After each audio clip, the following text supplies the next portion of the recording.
All right, Peter, successful trip to the Junior Caribbean Championships for 2012. What was the experience like going down to the Dominican under the circumstances? We had to postpone it for a hurricane over there, then postpone it for a hurricane here. Yep. And then you got down there. Yeah, there's nothing you can do about the weather postponement, so it happens, and that's fine. The event was really good. The most exciting part is seeing these athletes go and compete at a very high level, and I got to say that it's getting harder every year. I've watched this race now, I think, for 5 years, and it's not getting any easier. And Vashon and Mark have seen this for a couple years now, and it's amazing how hard it is. So the fact that these guys rode so well, I think is testament to the commitment that they're making to the sport. So otherwise, the events were really good. It was pretty well organized. It was very well organized. Stayed in a nice place. The people are very nice. The competitors now, a lot of them know each other, and again, for the guys who have been here been to the competition several times, they see familiar faces. They know who they are, and even though they're competitors, there's always some camaraderie afterwards, which is really great. So it's very positive, very positive. All right, as the president of the Bermuda Bicycle Association, to keep these kids on a level of the high quality of competition that they just faced, what can the association do to ensure that they can stay at this type of level and get even better? Without sounding too arrogant about it, we're doing the right things. Surely, if you look at how the results we're getting, the level of preparation that we go through, and when we get to go to these events, I get the chance to talk to the other country, either coaches or sports administration folks, and clearly the programs that we run are producing the type of athletes that are appropriate for that competition. So as somebody pointed out the other day after Daniel's victory in the time trial, is that, and I'm pretty sure it's entirely accurate, Daniel got his start through the Tokyo Mountain Bike Series, which is or sponsored by Tokyo through the BBA. It's just a grassroots program to bring kids into cycling, and Daniel and his siblings have started their cycling in that program, similar to what Dominique did, starting in school program. And so I think that the more that we can grow the sport at a grassroots level, it gives us numbers, and from that we can find athletes who want to perform at a high level in the sport, give them opportunities to train at a high level, and then lastly to compete at a high level. And they've done that several times this year, and again, based on the results and how we've seen these athletes compete, I think that for that competition we're going in the right direction. You've competed a lot on your own in various different events. Time trial, you're out there by yourself. What goes through your mind as you start off? A lot of things, really.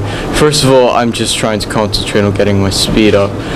The whole point of that time trial for me was to give it my all, and at the end I was dead. I couldn't go on any longer. In fact, I actually felt bad because at the time I didn't know I had got gold, and I even went up and apologized to the team. We all had a laugh about this afterwards because I felt like maybe somehow I could have done something better. So it's all self-motivation. It's thinking, I need to do better, I need to do better, I need to do better. And even when your legs are burning, you have to push harder and harder. Yeah. At what point during the race did you feel comfortable enough, or the time trial, did you feel comfortable enough that you can go a little faster? Especially in the beginning, I was looking at my average speed. It was over 27 miles per hour. But then, of course, that began to, no, it was over 29. But that began to dip later on into the race when it was about 26 miles per hour. So from the beginning, you could just push and push and push. But on the back stretch, you realized that your muscles were hurting and you couldn't go much faster. Okay. Gabby? Now, were you a little disappointed with your finish on Saturday, the time trial? Yeah, definitely. But that just made me more determined to do better in the road race. Are you more comfortable racing with a group of people as opposed to racing by yourself in the time trial? Yeah, definitely. So what was your game plan going out in the road race? In the road race, I just needed to stay in at the front of the pack, basically, to get in the breakaway, and then it was just like it came down to the sprint at the end, so which I'm pretty good at. So.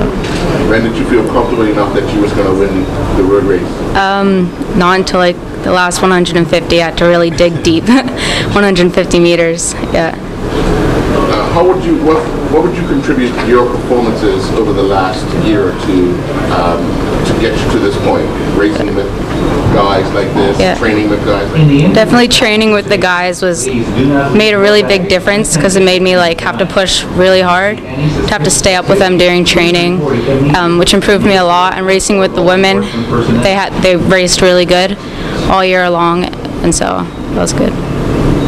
Okay, well, congratulations. Thank you. You know, the difficulties that occur in races are, you know, they're just happenstance. And if you've read about what, you know, mechanical issues and various problems, unfortunately that just happens in races. And, you know, again, when we look back at how everyone individually raced, they were, when misfortune occurred, it wasn't when they were way off the back, it was when they were right in the heat of the race. And so, you know, everyone has done exactly, you know, as much as we expected of them. And that's, you know, I think that for the guys who aren't wearing a special jersey or don't have a medal, you know, you don't feel there's as much to talk about because I didn't win or I didn't, you know, but the effort that they put in is really huge, and it's hard. I think it would be hard for them to communicate that effectively in that context. So we talk about the race the last day or so, and there's so much that goes on that it's difficult, I think, for them to just say, well, you know, yeah, I had a flat, but that's the way it is. It's tough. Well, on behalf of Bermuda, thank you for representing us very well. Well, thanks for everybody coming tonight, etc. So good. You guys ready to go home?